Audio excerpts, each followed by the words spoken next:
Hello dear students, your Unit 1 Exploring Symbols is over.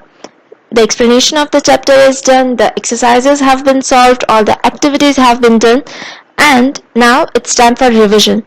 In revision, I won't be explaining what I have already explained, but I will be asking you certain questions based on what we have studied. So we'll just read what is there and then the questions based on it. First is the passage about Rabindranath Tagore. Rabindranath Tagore was born in Calcutta in 1861. He is the poet who wrote India's national anthem and he won the Nobel Prize in Literature in 1913. Tagore started to write poetry when he was only 8 years old and he published his first poem when he was only 16. For this, Tagore did not use his real name. He used a pen name, Bhanu Simha, which means Sun Lion. Now from the passage you have to get the answers. Rabindranath Tagore was born in A. 1913, B. 1861, C. 1865, D. 1916. Here this is direct answer. He was born in 1861. Second question. Rabindranath Tagore is writer of A. Vande Mataram, B. सारे जहां से अच्छा, C. जनगण मन, D. ये देश है वीर जवानों का. Now students, this is not the direct answer. We know that he is the writer of the national anthem and you are in 7th standard, so you obviously know which is the national anthem of India. It is option C, Janagana Mana. So these kind of questions I will be asking, where it's not just direct but easy, but still they will be twisted. Question 3. Rabindranath Tagore was a blank poet. A. Bengali, B. Bihari, C. Hindi, D. Kannada. Now he was born in West Bengal in Kolkata. So from that we can say that he was a Bengali poet, though he has written in English as well, but basically he was a Bengali poet.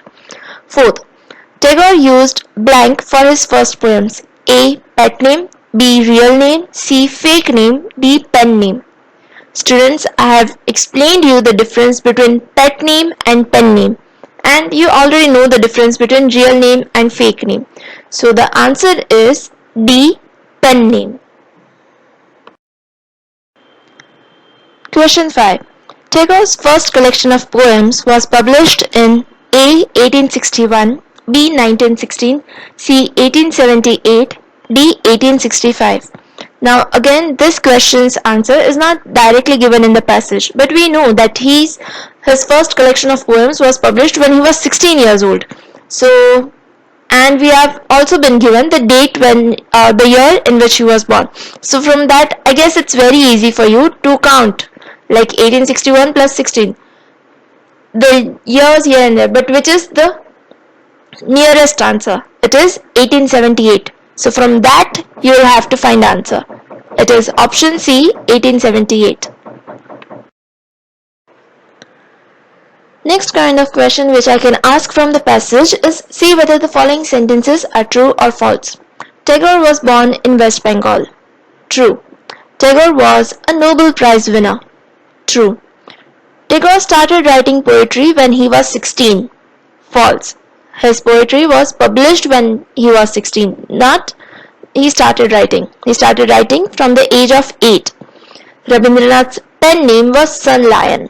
False. Now students, the meaning of his pen name was Sun Lion, but the pen name was Bhanu Simha. So don't get confused. Now for the poems also, we have already studied the question answers, but I can ask the questions from the poem where the passages, the poetry is given, and from that you have to answer. So let's just read the poem once.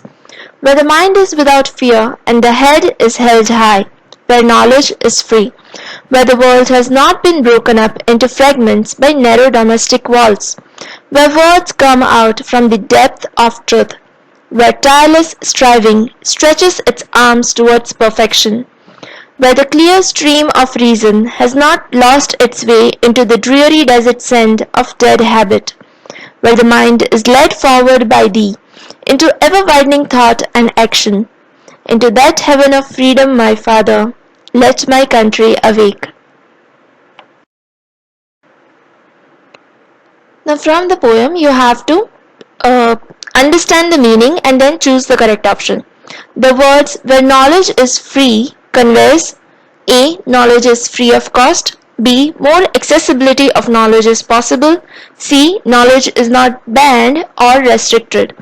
Now do not just take the exact words meanings but what the poet is trying to say. From that the correct answer is knowledge is not banned or restricted. Second, by the words narrow domestic walls, the poet believes A. Prejudices and superstitions that do not allow men to think broadly. B. Not too broad walls of house. C. Walls limited for expansion.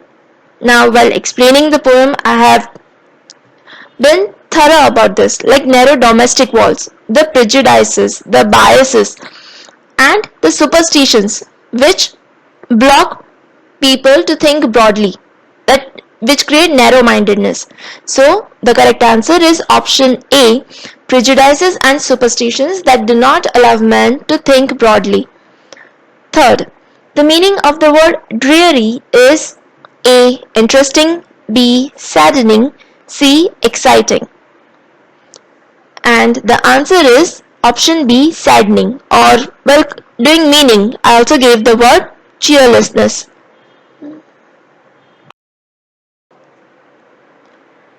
Say whether the following sentences are true or false.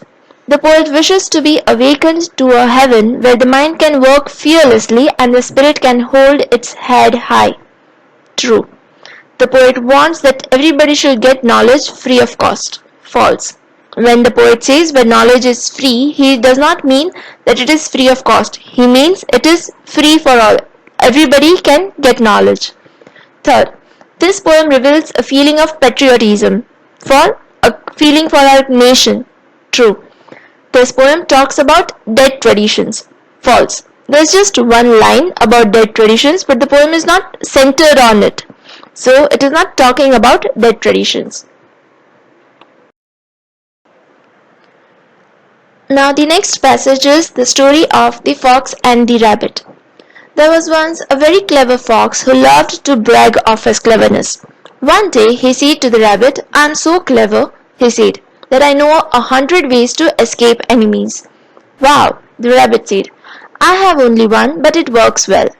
The fox said, "You should listen to me. I will teach you many, many more. You should know many ways to escape like I do." Just at that moment, the fox and the rabbit heard the cry of a pack of hunters coming towards them. Immediately the rabbit leaped down his hole and was gone. He called back to the fox, "This is my plan. What are you going to do?" The fox thought first of one way, then another.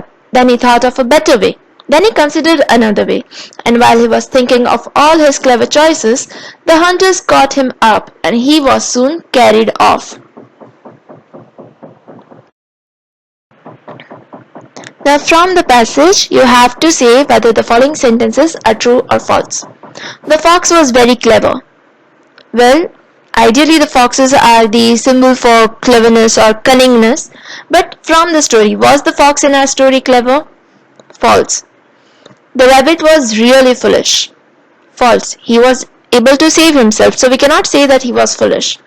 The rabbit knew only one way of escaping enemy. True. The fox wanted to teach the rabbit one way of escaping enemy. False. He wanted to teach him many ways. The rabbit and the fox heard one hunter approaching them. False. They heard a pack of hunters. The fox could not put any one plan into practice to save himself. True. He was just busy thinking. The hunters succeeded into trapping the fox easily. Again, true.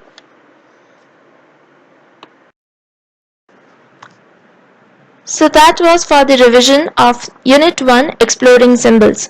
Students, besides this, we have already done exercises or the activities, and the PDF is shared where the question answers, the meanings, that is given. And even in your class test, you got the idea like which kind of questions can be asked. We have other passage as well about the story about Akbar and Birbal, Akbar's dream. So from that also I can ask you questions, and there are also symbols which so any kind of questions will be asked. So don't worry, but they will be objective based. Basically your understanding will be tested. So that's it. Read the textbook, watch the videos, go through the PDF, and again watch this video. If you do these things once, I'm sure you guys will be prepared for your exam. So that's it. All the best and bye.